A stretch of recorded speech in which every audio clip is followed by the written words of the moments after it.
Hello everyone, welcome to Krishna coaching online classes. तो हम discuss कर रहे हैं ज्योग्राफी की क्वेश्चन सीरीज, जिस पे हमने पूरे टाइप जो है वो 11 टाइप डिस्कस कर चुके हैं। अभी हम टाइप 12 से डिस्कस करेंगे। तो टाइप 11 तक हमने अलग अलग टाइप के सारे क्वेश्चन देख लिए, और अब देखेंगे हम टाइप 12 में एक मिसलेनियस सेट लगाएंगे। ठीक है, तो चलिए स्टार्ट करते हैं क्वेश्चन नंबर फर्स्ट से। क्वेश्चन क्या है, where is the headquarters of the botanical survey of India located. तो कहाँ पे है? लखनऊ, दार्जिलिंग, कोलकाता या फिर ओचाकमंद। तो राइट आंसर है इसका कोलकाता। तो ये वेस्ट बंगाल में लोकेटेड है बोटेनिकल सर्वे ऑफ इंडिया का हेडक्वार्टर। ठीक है, कोलकाता में।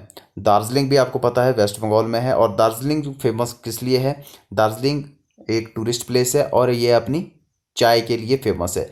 आपको ये भी पता है कि जो दार्जिलिंग की जो चाय है उसको सबसे पहले जीआई टैग, ग्लोबल इंडिकेशन जो टैग दिया जाता है, वो सबसे पहले मिला था।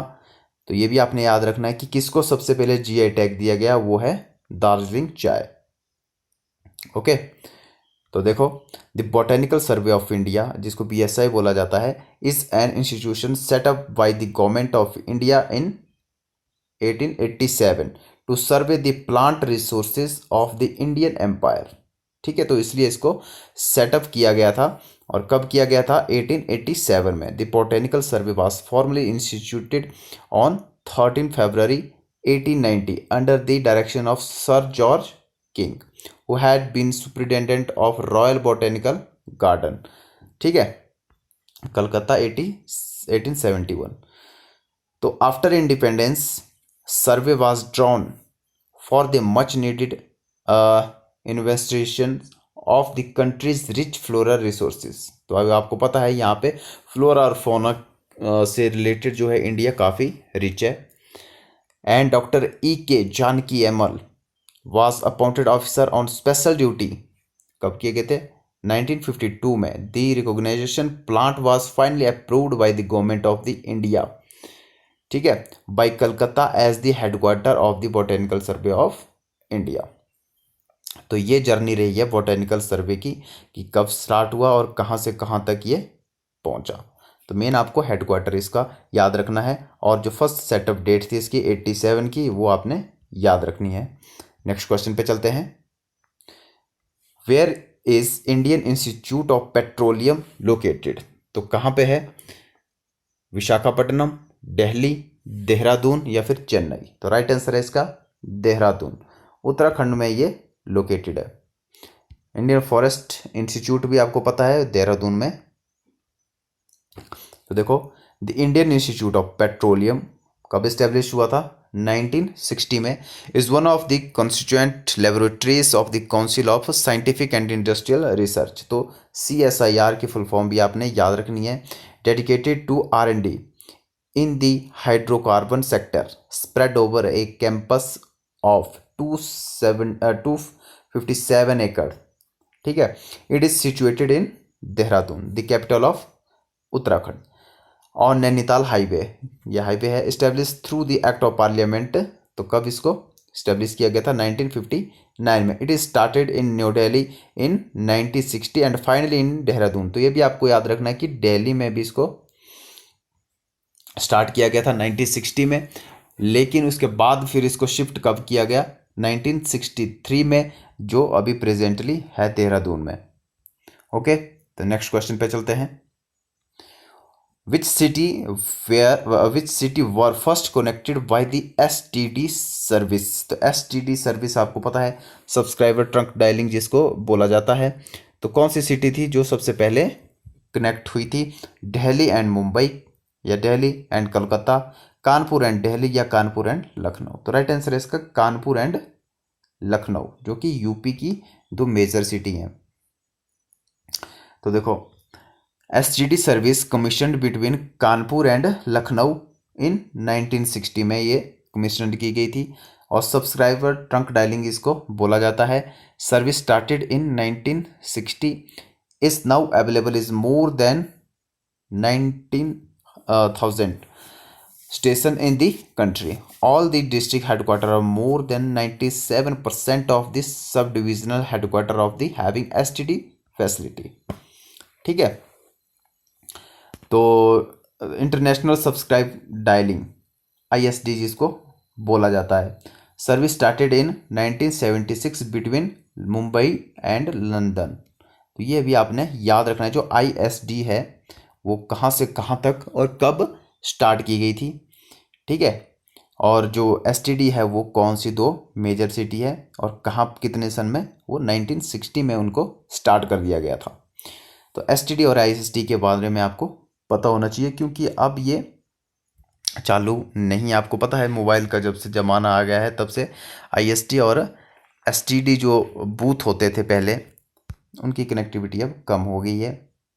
लेकिन आपको ये याद रखना है कि कहाँ से कहाँ तक ये पहले जो दो मेजर सिटी थी, ISD की भी और STD की भी। ठीक है, तो नेक्स्ट क्वेश्चन पे चलते हैं। Which city is referred to as the silicon valley of India. तो ये आपको पता है कि सिलिकॉन वैली ऑफ इंडिया किसको बोला जाता है, तो राइट आंसर इज बेंगलोर। ठीक है, तो silicon valley of India is a nickname of the city of Bangalore, as Bangalore is one of the Mysore plateau. ठीक है, मैसूर प्लेटू में ये पड़ता है। The area is also sometimes referred to the silicon plateau. तो ये आपने याद रखना है कि सिलिकॉन प्लेटू भी इसको बोला जाता था। The name signifies Bangalore status as a hub of information technology. ठीक है, तो आपको पता है IT सेक्टर का हब है बेंगलोर, कंपनीज इन इंडिया। ठीक है, and in a comparative reference to the original silicon valley west around Santa Clara valley California. ठीक है, तो यहाँ जो है इसको बोला जाता है, जो कैलिफोर्निया है उसको भी सिलिकॉन वैली बोला जाता है, क्योंकि ये भी एक IT कंपनी का मेजर हब है। इट इज़ यूनाइटेड स्टेट में one of the earliest mention of the subsequent occur in late 1980s in the Indian express. Next question पे चलते हैं। Of the following the town which does not come within the national capital region. तो NCR जिसको बोला जाता है, ठीक है, NCR, तो इस पर पूछा गया है कि कौन सा जो है रीजन जो है NCR में नहीं आता है। देखो, पानीपत हरियाणा का है, आता है, रोहतक भी आता है, मथुरा भी आता है, खुर्जा जो है वो उत्तर प्रदेश में है, और ये भी अब NCR में आता है। बुलंदशहर डिस्ट्रिक्ट में पड़ता है, और बुलंदशहर डिस्ट्रिक्ट जो है वो NCR में आता है। तो चारों के चारों ऑप्शन इसके करेक्ट हैं। और यहाँ पे जो डाटा है NCR से रिलेटेड है, तो ये आप एक बार पढ़ सकते हो। और यहाँ पे मथुरा दिया हुआ है, लेकिन अब जो है मथुरा भी NCR में आता है। ठीक है, तो यहाँ पे थोड़ा पुराना डाटा ये दिया हुआ है। चलिए नेक्स्ट क्वेश्चन पे बढ़ते हैं। Who was the first Indian women to scale Mount Everest. तो ये क्वेश्चन भी बहुत बार हम इसको डिस्कस कर चुके हैं। तो बिशेंद्री पाल या फू दोरजी, ऑन्ग सान सूकी या फिर योको ओनो। तो राइट आंसर है इसका बिशेंद्री पाल। तो बिशेंद्री पाल फर्स्ट इंडियन वुमेन थी जो माउंट एवरेस्ट पर चढ़ी थी। फू दोरजी फर्स्ट नेपाली शेर्पा है जो माउंट एवरेस्ट पर जिन्होंने चढ़ाई की है। ऑन सान सूकी ये म्यांमार के पॉलिटिशियन है, पीस के लिए इनको नोबेल प्राइज़ मिला हुआ है, ये आपको पता है। योनो ओनो ये आर्टिस्ट है जापान की। ओके, तो देखिए, Bachendri Pal is an Indian mountaineer, the first Indian women and the fifth women in the world climb Mount Everest. She scaled the highest mountain peak in the world. कब की थी ये? 1984 में। She continue to be active after ascending the highest peak in the world. In 1985 she led an Indo Nepalese Everest expedition team. ठीक है, तो इन्होंने lead भी किया था। The expedition created 7 world record and set up benchmark for Indian mountaineering 9 year later. In 1994 she led the all women team of rafters. ठीक है, तो ये भी आपने याद रखना है। नेक्स्ट क्वेश्चन पे बढ़ते हैं। Which of the following is called the shrimp capital of India. तो देखो श्रिम्प क्या होता है, एक झींगा जिसको बोलते हैं हिंदी में, और ये एक समुद्री केंकड़ा टाइप का, इसको समझ लो। तो श्रिम्प कैपिटल ऑफ इंडिया किसको बोला जाता है, मैंगलोर को, या फिर नागापट्टनम, कोची या नेल्लौर। तो नेल्लौर को बोला जाता है श्रिम्प कैपिटल ऑफ इंडिया।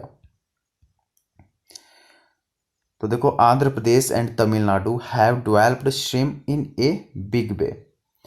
ठीक है, the Nellore district of the Andhra Pradesh is known as the shrimp capital of India. Okay, next question पे, where is national chemical laboratory, या जिसको NCL बोला जाता है, कहाँ पे ये लोकेटेड है? चंडीगढ़, भावनगर, पुणे या फिर पणजी। तो राइट आंसर है इसका पुणे। ठीक है, तो पुणे में ये NCL लोकेटेड है, महाराष्ट्र में। तो देखो, the national chemical laboratory is an Indian government laboratory based in Pune in Western India, popularly known as NCL, a constituent member of Council of Scientific and Industrial Research। ठीक है, CISR का ये एक member है। It was established, कब established हुआ था? 1950 में। There are approximately 200 scientific staff working here। ठीक है, the interdisciplinary research center has a widespread scope of specialization in polymer science, organic science and catalyst, metallist, chemistry, chemical engineering. ठीक है, तो इसके बारे में ये जाना जाता है। और कहाँ पे लोकेटेड है? ये पुणे में लोकेटेड है। एक बार इसको आप एक्सप्लेनेशन को ढंग से पढ़ सकते हैं। नेक्स्ट क्वेश्चन पे आते हैं। According to a study conducted by Hyderabad national institute of nutrition and health of 14 fresh fruit commonly consumed in India with maximum goodness indexes. ठीक है, तो 14 फ्रेश फ्रूट में एक सर्वे किया गया था, जिसपे कौन सा सबसे बढ़िया फ्रूट है जिसपे ज़्यादा एंटीऑक्सीडेंट है। तो किस पे वो पाए गए? इंडियन पल्म में, मैंगो में, गुआवा में या फिर कस्टर्ड एप्पल में। तो राइट आंसर है इसका गुआवा। तो गुआवा जो है इस लिस्ट पे बिल्कुल टॉप पे रहा है। देखो, the humble guava is the healthiest fruit for the human body. Okay, while the pineapple is the bottom of this index. तो पाइनएप्पल जो है सबसे बॉटम में है। The first of its kind research to evaluate the amount of natural antioxidant level of 14 fresh fruit commonly consumed in India. ठीक है, तो surprising relatives, guava comes in at the top, followed by the Indian plum, फिर mango, फिर pomegranate, फिर custard apple and apple are among the other fruits that offer the highest amount of antioxidant। ठीक है, the study conducted by Hyderabad National Institute of Nutrition। तो इनके द्वारा ये study conduct की गई थी, जिसके द्वारा जो है वो गुआवा जो है वो टॉप पे रहा एंटीऑक्सीडेंट के मामले में, और उसके बाद जो ये अदर फ्रूट्स आए। ठीक है, antioxidants play a crucial role in preventing cellular damage. The common reason, जो आपको पता है, ठीक है, तो common reason from ageing, cancer and several diagnostic disease. तो इसलिए आप ये फ्रूट्स जो है ज़्यादा कर इस्तेमाल किया करो, खासकर आज के टाइम में। चलिए बढ़ते हैं नेक्स्ट क्वेश्चन पे। The district which is not part of national capital region. तो NCR की फिर से बात हो रही है। तो NCR में कौन सा इनमें से नहीं आता है? मुजफ्फरनगर यूपी का है, आता है। बुलंदशहर यूपी की डिस्ट्रिक्ट है, ये भी आती है। पानीपत हरियाणा का, ये भी आता है। रेवाड़ी जो है हरियाणा में, ये भी आता है। तो सारे के सारे इसके राइट आंसर है। ठीक है, तो यहाँ पे भी थोड़ा डाटा जो है वो पुराना दिया गया है, क्योंकि मुजफ्फरनगर को अब जो है NCR में ऐड कर लिया गया है। तो यहाँ पे आप जो डिस्ट्रिक्ट दी गई हैं उत्तर प्रदेश, राजस्थान और हरियाणा की, तो इनको आप एक बार देख सकते हो कि कौन कौन से डिस्ट्रिक्ट जो है वो आती है। अगर स्टेट की बात की जाए तो NCR में कौन कौन से आते हैं? दिल्ली तो आपको पता ही है, फिर हरियाणा, यूपी और राजस्थान। तो ये 3 अदर स्टेट आते हैं NCR में। ठीक है, तो यहाँ से आगे अब हम करते हैं नेक्स्ट वीडियो में डिस्कस।